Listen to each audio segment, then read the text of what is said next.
예, 우리 호세나 성가대 뭐 약간 분위기가 바뀐 것 같지 않아요? 예, 오늘 이제 나원석 이제 지휘자님이 처음으로 이제 오늘 성가대를 이끌어서 오늘 이렇게 찬양을 아버지 앞에 영광 돌리셨습니다. 저도 언뜻 듣기에 오늘 찬양이 쉬운 곡이 아니에요. 그래도 참 우리 성가대원들 이렇게 높이 올라가면서 그동안 왜 안 올렸는지 할 정도로 이제 앞으로 좀 성가대들 잘 또 이렇게 나원석 집사님의 또한 특징에 맞게 잘 다듬어서 정말 하나님 앞에 크게 영광 돌리는 성가 될 수 있도록 많이 기도해 주시고 격려해 주시고 또 많이 도와주시기를 바라겠습니다.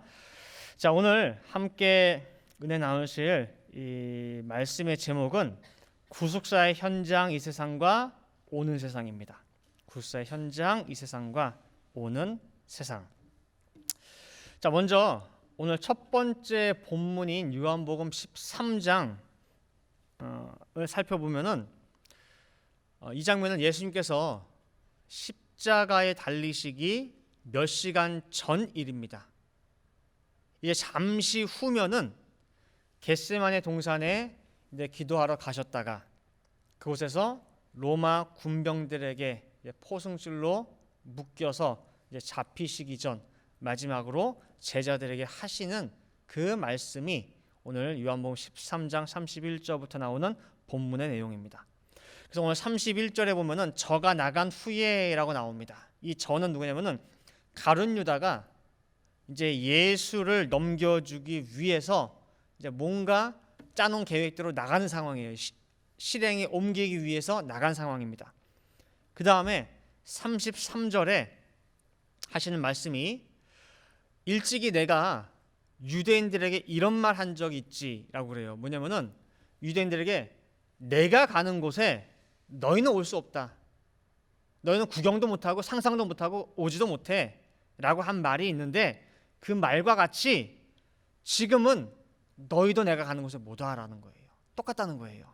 그래서 그들과 같이 너희 제자들 너희도 내가 가는 곳에 못 온다 그러는 거예요. 근데 예수님께서 유대인들에게 언제 이 말씀을 하셨느냐? 요한복음 8장 21절부터 23절에 나옵니다. 요한복음 8장 21절부터 23절에 다시 이르시되 내가 가리니 너희가 나를 찾다가 너희 죄 가운데서 죽겠고 나의 가는 곳에는 너희가 오지 못하리라. 이 뜬금없는 이 말씀을 하시니까 22절 유대인들이 가로되 저가 나의 가는 곳에는 너희가 오지 못하리라 하니 저가 자결하려는가? 라고 엉뚱한 상상을 해요. 그때 23절에 예수님께서 가라사대 너희는 아래에서 났고 나는 위에서 났으며 너희는 이 세상에 속하였고 나는 이 세상에 속하지 아니하였느니라 라고 말씀하고 있어요. 여기서 우리가 엿볼 수 있는 것이 뭐냐면은 예수님의 세계관을 살펴볼 수가 있습니다.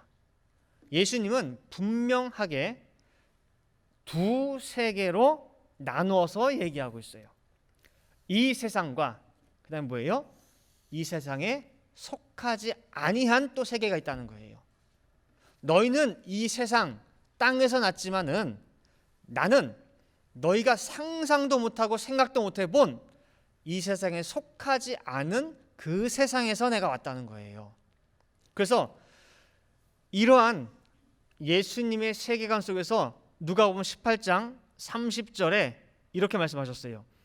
금세에 있어 여러 배를 받고 내세에 영생을 받지 못할 자가 없느니라 라고 해가지고 여기서도 예수님은 금세라고 하는 지금의 이 세상, 그 다음에 내세라고 해가지고 앞으로 올 세상에 대해서 분명히 구분하고 있습니다.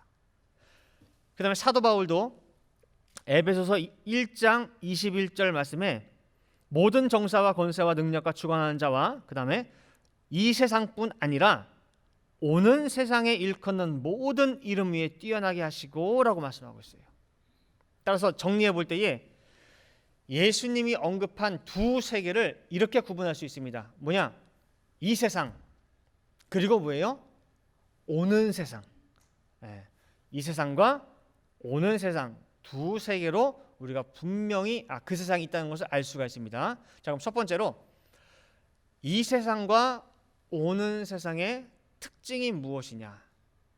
특징이 무엇이냐 볼 때에 작은 1번으로 이 세상은 잠깐이고 오는 세상은 영원합니다.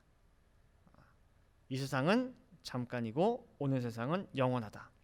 히브리서 13장 14절 말씀해 보시면은 우리가 여기, 다시 말해 이 세상입니다. 우리가 여기는 영구한 도성이 없고 오직 장차 올 것을 찾나니라고 말씀하고 있어요. 여기와 장차 올 것. 그 다음에 여기에는 영원한 것이 있대 없대요? 없대요. 잠깐이야. 다 임시예요. 그 다음에 고린도후서 5장 1절 말씀도 보시면은 고린도후서 5장 1절 만일 땅에 있는 우리의 장막집이 무너지면 그래요. 이 장막집이라고 하는 것은 우리가 사는 집이 될 수도 있고 우리가 지금 가지고 있는 이 우리 육신 있죠. 육신도 장막이라고 성경에서 표현하고 있어요. 근데 이것도 뭐예요? 잠시 쓰는 거예요. 임시로. 몇 년 동안. 이 땅에 태어날 때부터 한 70년, 80년 쓰다가 언젠간 다 뭐예요? 이 장막집도 놓고 가는 거예요. 그 장막집이 무너지면은 임시로 쓰는 거처인 장막집이 무너지면은 하나님께서 지으신 집, 곧 손으로 지으신 것이 아니요 하늘에 있는 영원한 집이 우리에게 있는 줄 아나니라고 말씀하고 있어요. 그래서 이 세상은 잠깐, 오는 세상은 영원한 곳. 그래서 시편 90편 10절에 보면은 우리의 연수가 70이요 강건하면 80이라도 그 연수의 자랑은 수고와 슬픔뿐이요 신속히 가니 어느 정도로 빨리 간대요? 날아간대요. 날아간대. 제가 어제 그 LA 구속사 아카데미에서 잠깐 말씀드렸는데 제가 다니는 교회마다 이제 뭐 뉴욕, 밴쿠버, 뭐 본교회 다 다니면서 이제 나이 있으신 권사님들 또 장로님들 그런 분들과 이렇게 대화를 나누면은 배울 게 참 많아요. 많은데 그분들과 대화하는 가운데 공통적으로 나오는 말씀들이 뭐냐면은 연세가 70이야, 80이야. 그런데요, 공통적인 게 뭐냐면은 세월이 참 빠르대. 어느새 내가 나이를 먹었는데 70이야. 야, 나는 안 늙을 줄 알았대요. 예. 언제까지는 나는 30이고 40이고 그렇게 살 줄 알았는데 어느 날 갑자기 탁 보니까 뭐예요? 할아버지가 돼 있더래요. 할머니가 돼 있더래요. 참 근데 세월이 너무 빨리 지나갔대. 70년이. 그리고 두 번째 공통적인 얘기가 뭐냐면은 그렇게 사셨는데 지금 내가 뭘 했나 싶대요. 뭘 했나 싶다는 거예요. 근데 제 눈에 볼 때는 뭐예요? 한 일들이 많아요. 자식들도 낳았죠. 훌륭하게 키웠죠. 장가 시집 보냈죠. 손자 손녀 낳았죠. 그리고 손자 손녀 또 뭐예요? 잘 키우셨죠. 다 했는데 본인은 실제로 뭐예요? 내가 뭘 했나 싶다는 거예요. 근데 그것이 누구 한두 분 그 얘기하고 또 다른 분들은 뭐 그래도 내가 뭐 잘 살았지라고 하는 것이 아니라 공통적이에요. 세월이 빠르다. 어느새 내가 이 나이 먹었다. 두 번째는 뭐예요? 내가 뭐 했나 싶다는 거예요. 그리고 지금까지 이제 살아온 날보다 남은 날이 뭐예요? 훨씬 적어요. 이제는 인생을 뭐예요? 뭐 설계하는 때가 아니고 뭐예요? 이제 마무리하는 때인데 곧 이제 주님을 만나 뵐 텐데 내가 뭘 들고 가나 그거예요. 근데 그것이 성경이랑 똑같아요. 이 세상은 뭐예요? 잠깐이에요. 그래서 말씀을 증거해 보면은요, 젊은 사람들이 말씀을 받는 것과 나이가 있으신 분이 받는 거랑 그게 다르더라고요. 보니까 나이 드신 좀 연세가 있으신 분들은 말씀을 정말 뭐예요? 끄떡끄떡하면서 들어요. 내가 그 과정을 걸었기 때문에. 근데 마찬가지 이 세상, 오는 세상은 뭐예요? 영원하고 이 세상은 잠깐이에요. 그다음 작은 두 번째로 이 세상은 부분적이고 오는 세상은 완전합니다. 고린도전서 13장 12절 말씀 보시면은 우리가 이제는 거울로 보는 것 같이 희미하나 그때에는 얼굴과 얼굴을 대하여 볼 것이요. 자 보세요. 이제는 지금 이 세상에서는 내가 부분적으로 아나 그때에는 주께서 나를 아신 것 같이 내가 온전히 알리라 말씀하고 있습니다. 이렇게 이 세상과 오늘 세상을 구분하고 있습니다. 자, 그럼 큰 두 번째로 이 세상에 대한 올바른 정의는 무엇이냐, 어떻게 정의를 해볼 수가 있느냐라고 할 때에 우리가 발 딛고 매일 살아가는 이 세상을 성경은 이렇게 말씀하고 이렇게 정의하고 있습니다. 뭐냐? 이 세상은 하나님 나라 천국을 이룩해가는 하나님의 구속사의 현장이다. 이 세상은 뭐라고요? 앞에 것 일단 빼고 하나님의 구속사의 현장이라는 거예요. 여러분, 구속사 그럼 좀 막연하죠, 개념이. 그러면 쉽게 생각하세요. 이렇게 생각하세요. 뭐냐? 구속사 그럼 뭐냐면은 넓은 그 연못이나 호수에 낚시를 던져가지고 뭐예요? 낚는 거라고 생각하세요. 근데 그냥이 아니고 구속이기 때문에 뭐예요? 뭔가 대가를 줘야 돼요. 그래서 이 세상이라고 하는 큰 바다에서 뭐예요? 무언가를 내가 대가를 주고 건지는 것이에요. 그것이 이 세상에 대한 성경의 정의예요. 이 세상은 뭐냐? 하나님의 구속사의 현장이라는 것입니다. 굉장히 중요하지만은 간결한 정의예요. 꼭 기억하시기 바랍니다. 자, 원래 이 세상은요, 원래적인 의미에서의 이 세상은 죄악의 세대를 총칭하는 단어가 바로 이 세상이에요. 죄악의 세대. 로마서 3장 4절 말씀 보시면은 로마서 3장 4절에 그럴 수 없느니라 사람은 다 거짓되되 오직 하나님은 참되시다 할지어다 그랬어요. 세상에 저 사람 참 착해, 법 없이도 살아 라고 하지만은 본질적으로 들어가고 또 들어가 보면 뭐예요? 로마서 기자가 깨달은, 사도 바울이 깨달은 바가 뭐냐면은 다 거짓되대요. 그다음에 시편 53편 2절 3절 말씀 볼 때에도 하나님이 하늘에서 인생을 굽어 살피사 지각이 있는 자와 하나님을 찾는 자가 있는가 보려 하신즉 각기 물러가 함께 더러운 자가 되고 선을 행하는 자가 없으니 하나도 없도다라고 말씀하고 있어요.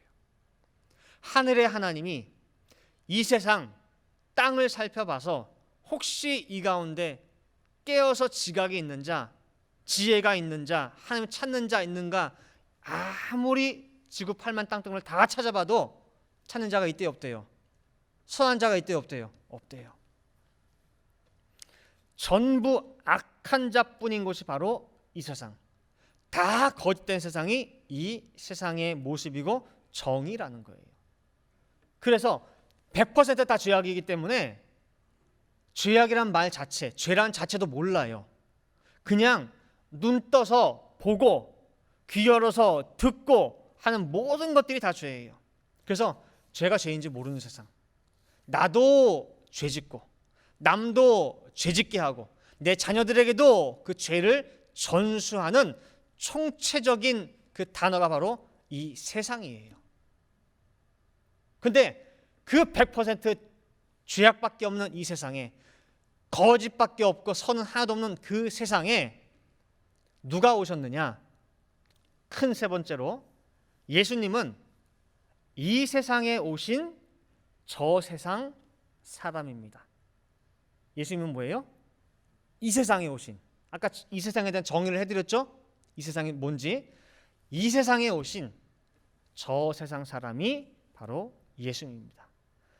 요한복음 8장 23절 예수께서 가라사대 너희는 아래에서 났고 나는 어디서 났대요?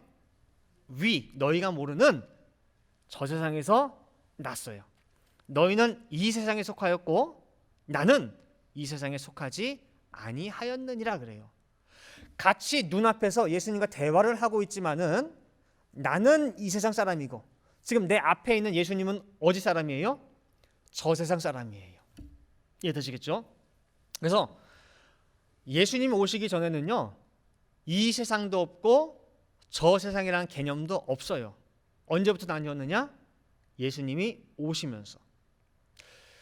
예를 들면은 창세기 1장 3절에 빛이 있으라 하시면 빛이 있었고 라고 하는 그 1장 3절 있기 전에 이 세상에 어둠이라고 하는 그 단어가 있었을까요? 어둠이라고 하는 그 개념이 있었을까요? 없어요.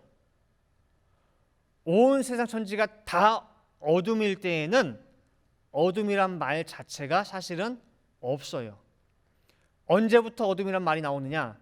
창세기 1장 3절에 빛이 있으라면 빛이 있었고 라고 한 그 순간부터 뭐예요? 빛에 상대되는 개념으로 해가지고 어둠이란 단어가 나오는 거예요. 마찬가지로 이 세상과 저 세상도 똑같습니다. 저 세상에 속한 예수님이라고 하는 분이 등장을 하다 보니까 이 세상과 이 세상이라고 하는 것이 나오게 된 거예요. 예수님이 오시면서부터 그 기준으로 해가지고 저 세상과 있고 이 세상이 있는 거예요. 자, 그러면은 저 세상 사람인 예수님이 이 세상에 오신 목적이 뭐냐예요. 왜 오셨을까? 죄악밖에 없는 하나 예수님 입장에서 볼 때 득될 것도 없고 유익될 것도 없는 이 세상에 예수님이 왜 오시냐고 소리예요. 그냥 저 세상 그 좋은 세상에 계시면 되지. 왜 오셨느냐 할 때에 마태복음 1장 21절입니다. 아들을 낳으리니 이름을 예수라 하라. 이는 그가 자기 백성을 저희 죄에서 구원할 자이심이라 하니라 그랬어요. 예수님이 이 땅에 오신 목적이 뭐라고요? 이 세상 오신 목적이 죄에서 구원할 자라고 표현할 수 있고 오늘 말씀에 의거해서 약간 다르게 표현한다면은 이 세상 사람을 저 세상 사람 만들기 위해 오신 분이 예수라는 거예요. 이해되시죠? 이 세상에 저 세상 사람 예수님이 오셔가지고 이 세상 죄에 그냥 100% 그냥 머리까지 다 잠겨 있는 그 이 세상 사람들을 어떻게 하는 거예요? 끄집어 올려가지고 당신과 똑같은 저 세상 사람 만들기 위해서 오신 분이 예수님이라는 거예요. 그래서 죄인들에게 찾아오셨어요. 그래서 예수님은요, 사람들이 경멸하고 손가락질하는 죄인들과 늘 함께 했습니다. 언제나 죄인들과 함께 하셨고 창녀들과 함께 했어요. 자, 예를 들어 볼게요. 여러분들이 뭐 회사 동료들이랑 아니면 친구들이랑 같이 맥주 한잔 시원하게 하기 위해서 바에 갔어요. 막 시끌시끌하고 뭐 바도 팔고 뭐 소주도 팔고 다 팔잖아요. 그 바에 갔는데 저쪽 안쪽 구덩이에 목사님이, 그러니까 예를 들어 제가 할게요. 우리 목사님이 어떤 여자랑 같이 이렇게 술 한잔을 하고 있어. 막 대화를 하는데 근데 그 여자가 가만히 보니까 뭐예요? 옷차림이 심상치 않아. 뭐 푹푹 파이고 굉장히 시원하게 입은 여자야. 이렇게 누가 봐도. 그러니까 품행이 이상해. 근데 그런 여자랑 뭐예요? 너무 행복하게 그냥 기쁘게 목사님이 술 한잔 하면서 막 얘기를 나누고 있어. 여러분들이 어떤 생각이 드시겠어요? 그 순간 우리 목사님이란 말이 나와요? 순간 오늘 아침에 그 9시에 교사들이 먼저 이 같은 말씀으로 예배드리거든요. 그래서 그때 이 잠깐 예를 들었더니 제가 그런 걸 봤어. 친구랑 가는 바에서 그 순간 어떤 생각이 들어요? 그랬더니 저 양아치 그러는 거예요. 그 순간 목사로 보이겠어요? 양아치예요. 실망도 이런 실망이 없어요. 어떻게 목사님이 바에서 술 쫙 마시면서 시원하게 파인 그냥 여자랑 같이 저러고 있을까? 그 저 구석에서 나 실망했는데 달리 봤는데 그래 안 그래요 여러분들? 비슷하죠? 근데 그 순간 저는 그 여자 놓고 성경 공부하고 있었어요. 그 자리에서 라고 하면은 여러분들 믿겠어요? 믿어요, 안 믿어요? 안 믿죠? 근데 실제로 했다고 한다면은 거짓말을 했죠. 거기 왜 성경도 없던데? 아니, 성경을 펴놓고 할 사람이 있고 아직 때가 안 되면 뭐예요? 말로 받을 수 있잖아요. 그 사람이 늘 가는 곳이 거기야. 그러니까 가야 돼. 어떤 사람과는 정말 참 분위기 있게 커피 한 잔 마시면 성공할 수도 있어. 그러니까 어떤 사람은 그게 안 된단 말이야. 그럼 어떻게 해요? 내가 낮아져야지. 그죠? 그래서 그 사람 입장에서 그 사람이 익숙한 자리에서 가서 같이 맞춰주는 가운데에 그래도 예수님이 한번 꺼냈고 말씀 얘기 꺼냈다. 아, 진짜 실제 있었던 일이 아니에요. 여러분들 진짜 그렇게 믿으실라? 내가 그저 성경 공부했다라고 할 때 누가 믿겠냐 그 소리예요. 절대 못 믿어요. 누구는? 이 세상 사람들은 못 믿어요. 그게 바로 뭐예요? 공통적으로 바라보는 이 세상 사람들의 눈이에요. 누가 그걸 고지고대로 믿겠어요? 그런데 예수님은 그렇게 했어요. 예수님은 그렇게 했어요. 이 세상 눈은 야 양아치.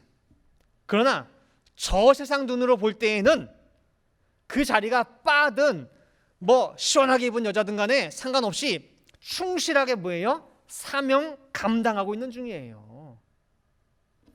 누가복음 5장 32절 말씀 보시면은요. 누가복음 5장 32절 말씀에 내가 의인을 부르러 온 것이 아니요 죄인을 불러 회개시키러 왔노라 그랬단 말이에요. 그러면은 예수님께 제자들 죄인들을 찾아가야 될 텐데 죄인들이 어디에 있겠어요? 내가 찾아갈 그 죄인이 보니까 바에 있어, 술집에 있어. 그럼 뭐예요? 술집에 찾아가야지. 그렇잖아요. 내가 찾는 죄인이 사람들 눈에 볼 때에 거룩한 곳에 있는 사람이 별로 없단 말이에요. 그럼 그 자리에 찾아가야지. 함께 해야지. 그 누가복음 7장 34절 말씀 보니까 누가복음 7장 34절에 인자는 와서 먹고 마시매 너희 말이 보라 먹기를 탐하고 포도주를 즐기는 사람이요 세리와 죄인의 친구로다 하니 그러는 거예요. 예수님 소문이 어떻게 났냐면은 예수님 발견되는 곳이 다 그런 곳에만 발견되는 거예요. 예수님 어디 있디? 먹는 자리 있던데? 옆에 누구 있디? 세리들. 예수님 어디 있디? 오늘은 보니까 바에 있던데? 술집에 있던데? 뭐하고 있디? 포도주 마시고 있던데? 옆에 누구 있디? 창녀 있던데? 아까 제가 말씀드린 그 예랑 똑같아요, 안 똑같아요? 똑같아요. 포도주 먹는 자리 시원하게 판 창녀들 같이 함께 했어. 그 자리에서 예수님 뭐 했겠어요? 같이 세상 얘기 했겠어요? 아니에요. 말씀 증거했죠. 그런데 그 말씀을 얘기하면은 사람들이 믿겠어요? 양아치라 그러지. 예수님이 하신 일이 그 일이에요. 예수님이 오신 목적이 뭐냐? 이 세상 사람을 저 세상 만들기 위한 목적이라는 거예요. 그리고 아까 읽었던 마태복음 1장 21절을 잘 보시기 바랍니다. 거기 보면은 아들을 낳으니 이름을 예수하라. 이는 그가 모든 백성이 아니에요. 모든 백성을 저희 죄에서가 아니고 자기 백성을 어디에서? 저희 죄에서예요. 이 세상에 있는 모든 사람 가운데에서 예수님이 아시는 내 양 자기 백성이 있어서 그 백성을 뭐예요? 찾으시기 위한 것이 예수님의 목적이라는 거예요. 죄악된 이 세상 그 안에서 하나님을 구하는 자기 백성 찾으시는 역사예요. 누가복음 19장 5절 말씀 보시니까 누가복음 19장 5절에 예수께서 그곳에 이르사 우러러 보시고 이르시되 삭개오야 속히 내려오라 내가 오늘 네 집에 유하여야 하겠다 하시니 그랬어요. 오늘 예수님이 여리고까지 오신 이유가 뭐냐면 그 바쁘신 분이 한 사람 누구 찾으러? 삭개오 찾으러. 이 세상에 있는 내 백성 삭개오를 찾기 위해서 일부러 찾아오신 것입니다. 이 녀석이 어디 있나? 사람들은 많이 모였어. 예수 구경하려고. 젊은 선지자 예수가 기가 막히대. 기사 이적이 엄청나대. 구경 온 수백 명 수천 명이 있는데 그 가운데 예수님은 아무도 관심이 없어요. 수백 수천 명 예수님 안중에도 없습니다. 오직 누구만 찾고 있어요? 삭개오만. 여기 갔다 저기 갔다 여기 갔다 찾았는데 어디 있지 이 녀석? 어디 있어요? 나무 위에 있나? 나무 위에. 누가 그 사람 이름 대줬어요? 제자한테? 제자 야, 이름이 뭐니? 대준 적 없어요. 딱 보자마자 뭐예요? 삭개오야, 속히 내려오라 그랬어요. 속히 내려오라. 그 세리장 이름을 불러주면서 삭개오야 내려오라 그랬어요. 그리고 5절 말씀에 내가 오늘 내 집에 유해야겠다 그러는 거예요. 자, 여러분들, 천국과 지옥의 개념을 천국은 삐까번쩍한 곳, 지옥은 불타는 곳, 그렇게 생각하시면 안 됩니다.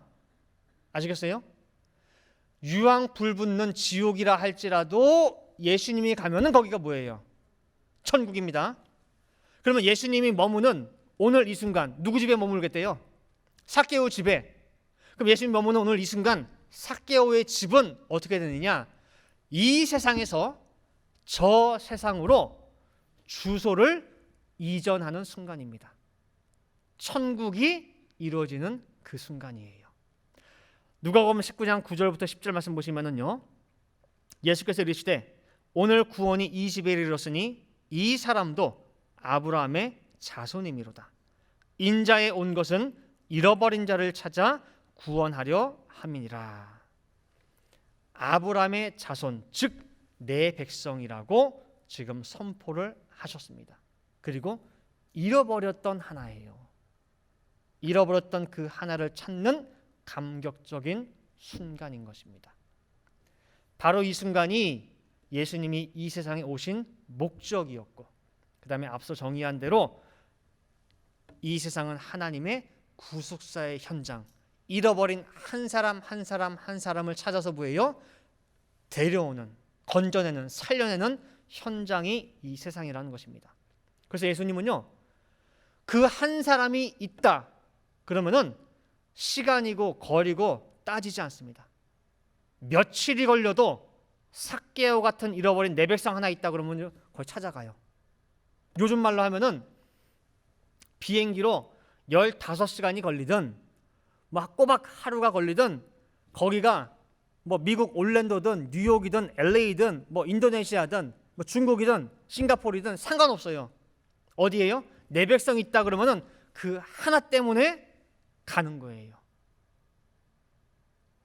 그러니 여기 앉아 있는 여러분들은 어떻게 해서 이 말씀 받고 어떻게 해서 여기 앉아 계세요? 예?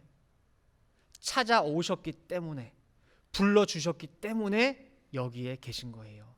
내 의지로 온 것이 아니에요. 우리를 못 만들어주기 위해서. 그렇죠? 우리가 사는 세상이 이 세상인데 나 한 사람 뭐 만들어주려고요? 저 세상 사람 만들어주려고. 네. 그 다음에 큰 네 번째로 사람의 능력으로는 못 가는 저 세상입니다.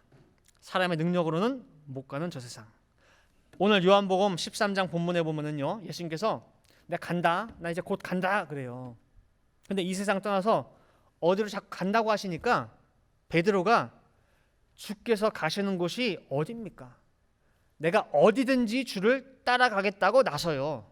자, 요한복음 13장 36절 37절 보시면은요, 시몬 베드로가 가로되 주여 어디로 가시나이까? 예수께서 대답하시되 나의 가는 곳에 네가 지금은 따라올 수 없으나 후에는 따라오리라. 베드로가 가로되 주여 내가 지금은 어찌하여 따를 수 없나이까? 주를 위하여 내 목숨을 버리겠나이다. 베드로는요, 예수님께서 가시는 곳이 어딘지 정확히 몰라요. 그저 내 확고한 결심과 각오만 있으면은 못 갈 곳이 어디 있겠냐. 감옥도 가고 더 나아가서 내가 걸 수 있는 최고의 가치, 목숨까지 걸 텐데 못 갈 곳이 어디겠냐 그 소리예요. 내가 설마 목숨까지 걸었는데 못 갔냐? 못 가겠나? 에이, 목숨까지, 생명까지 내놨습니다. 그 베드로의 각오와 결심을 듣고 하신 대답이 뭐냐면은 그래도 못 가 너. 그리고 네가 네 능력, 목숨 걸면 갈 수 있겠지라고 하는 것이 잘못됐다고 하는 것을 피조물인 닭이 깨닫게 해줄 거야. 닭이. 네 선생 돼가지고 닭 울기 전에 네가 3번 나 부인할 거야. 너 분명히 지금 뭐 감옥이든 어디든 목숨 걸고 간다고 했지?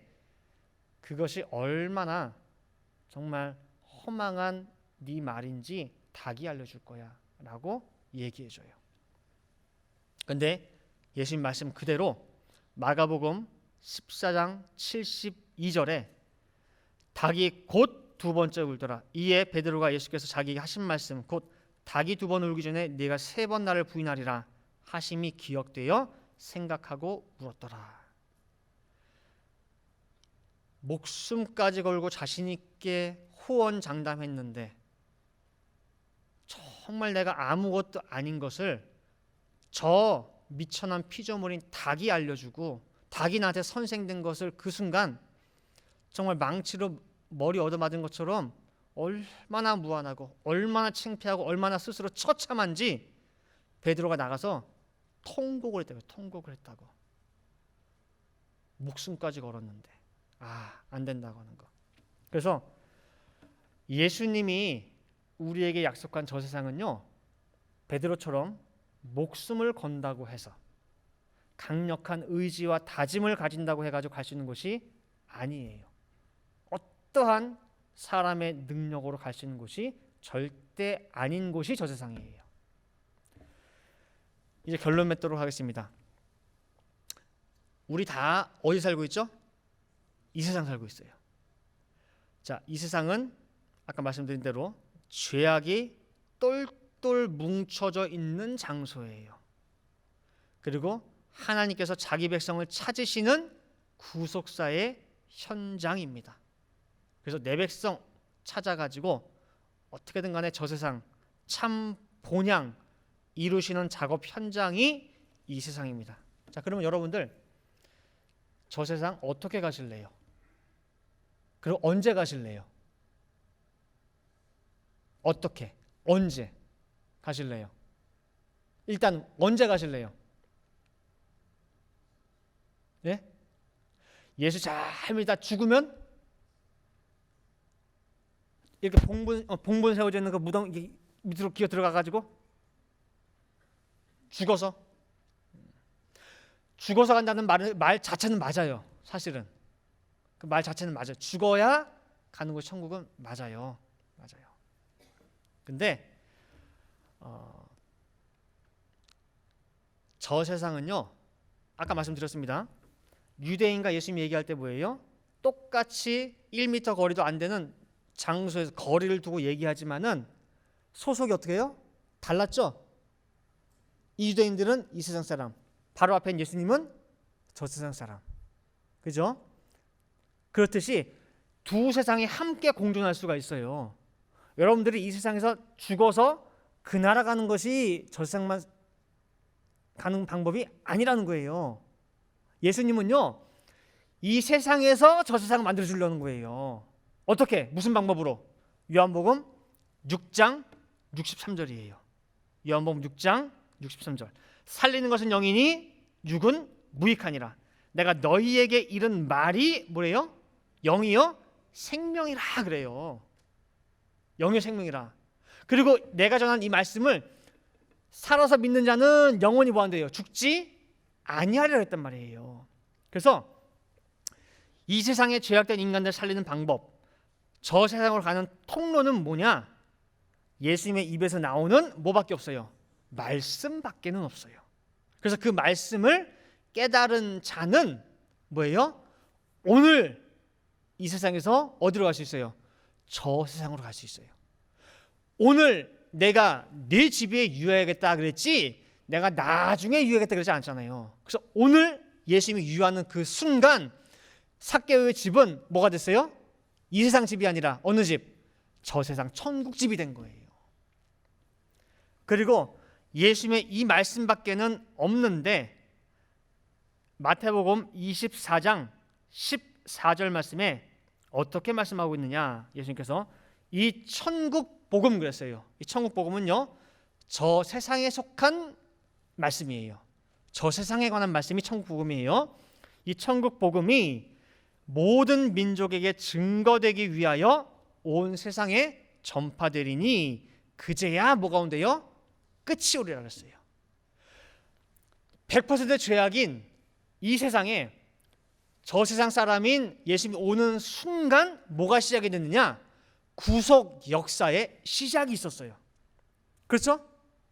구속, 살려주기, 건져주기 위한 시작이 있었어. 그 끝은 뭐냐? 라고 할 때 뭐예요? 이 천국 복음, 저 세상 말씀이 전 세계에 전파되면은 그때 뭐가 된대요? 구속 역사의 마침, 끝이 온다는 거예요.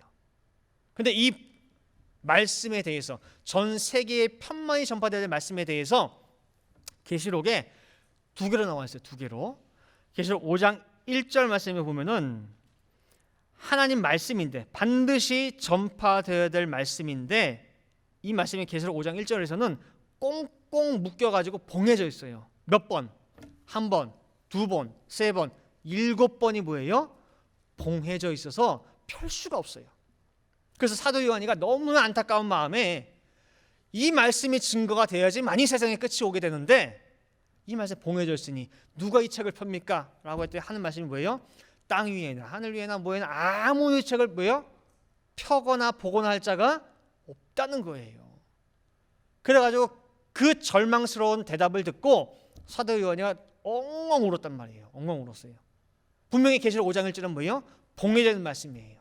근데 계시록 10장 넘어가서 2절 말씀에 보니까 그 봉해져 있던 말씀이 펴 있는 거예요. 펴 있는 거예요. 활짝. 누구 손에서? 힘센 다른 천사의 손에 그 책이 공개가 되어서 펼쳐져 있는 거예요. 그래서 사도 요한이 어떻게 했어요? 기뻐가지고 펄쩍펄쩍 뛰었겠죠. 그죠? 근데 그 책의 말씀을 이 힘센 다른 천사가 누구에게 먹으라고 줬느냐? 사도 요한에게 줬어요. 먹고 네가 그것을 뭐예요? 세상에 나가서 다시 예언하라 말씀하고 있습니다. 그래서 언제 이 세상 구속 역사의 마지막 성취가 이루어지느냐, 끝이 오느냐라고 할 때에 사도 요한이가 먹은 펼쳐져 있는 말씀, 작은 책의 말씀이 전파될 때에 비로소 뭐예요? 모든 말씀의 구속 역사의 끝, 성취가 이루어진다는 것입니다. 그래서 그 끝이 오기 전에 반드시 우리는 어떻게 돼요? 주소를 옮겨야 돼요. 언제까지 이 세상에 속해 있을 것이 아니라 반드시 그 전에 뭐예요? 저 세상으로 옮겨야 되는 거예요. 그것을 성경에서는 우리의 시민권이라고 표현하기도 하는 거예요. 자, 오늘 제목이 뭐예요? 오늘 제목, 구속사의 현장 이 세상과 오는 세상이에요. 자, 근데 이거 띄어 읽기를 잘해야 돼요. 어디서 끊느냐? 자, 다시 한번 할게요. 구속사의 현장 이 세상과 오는 세상. 제가 그냥 쭉 읽었습니다. 오늘 말씀을 제대로 받고 이해를 했으면은 어디서 딱 끊어읽기가 잘해야 돼요. 자, 한번 읽어보세요. 제목. 어디서 딱 끊어야 될까요? 예? 자, 구속사의 현장 이 세상과 오는 세상, 그렇게 하면 안 돼요. 구속사의 현장 이 세상 오는 세상, 그렇게 하면 안 됩니다. 어떻게 읽어야 돼요? 왜냐면은 오는 세상은 구속할 필요가 있는 세상이 없는 세상이에요. 없는 세상이에요. 오는 세상은 이미 구속됨을 받은 사람들이 가는 곳이에요. 그렇기 때문에 오늘 제목은 어떻게 읽어야 되느냐? 구속사의 현장 이 세상과 뭐예요? 오는 세상이에요. 이해되시겠어요? 네. 구속사의 현장은 이 세상이에요. 그리고 뭐예요? 오는 세상이에요. 그리고 오늘 이 말씀 받은 우리 성도들은 한 발자국 더 나가서 언제까지나 오는 세상이 되어서는 안 돼요. 오는 세상이라고 할 때에는 아직 뭐 했다는 얘기요? 안 왔다는 말인데, 우리는 날마다 주시는 이 말씀, 이 구속사의 말씀을 받아서 오는 세상이 아니라 무슨 세상이 돼요? 온 세상이 돼야지. 온 세상이 될 줄을 믿습니다. 아시겠죠? 자, 그래서 우리 모두는 온 세상이 아니라 온 세상이 돼가지고 예수님이 그랬듯이, 사도 바울이 그랬듯이 우리 한 사람 한 사람이 이 세상을 사는 저 세상 사람, 이 세상을 사는 하늘 시민권, 하늘 사람이 다 돼야 될 줄 믿습니다. 아시겠죠? 그래서 사도 바울도요 확실히 얘기했어요. 뭐냐? 나는 이 세상과 저 세상 사이에 끼어 있다 그러는 거예요. 여기 소속도 아니야. 근데 또 육신을 입고 있다 보니까 뭐예요? 또 끼어 있어. 자, 빌립보 1장 23절 24절이에요. 자, 보시면은 내가 그 두 사이에 끼었으니, 그렇죠? 떠나서 그리스도와 함께 있을 욕망을 가진 이것이 더욱 좋으나, 그러나 내가 육신에 거하는 것이 너희를 위하여 더 뭐예요? 유익하리라 그러는 거예요. 맞아요. 사도 바울은 분명 두 세상에 뭐예요? 다 걸쳐져 있어요. 육신적으로는 이 세상에 발 딛고 살아가지만은 실제로는 뭐예요? 사도 바울도 저 세상 사람이에요.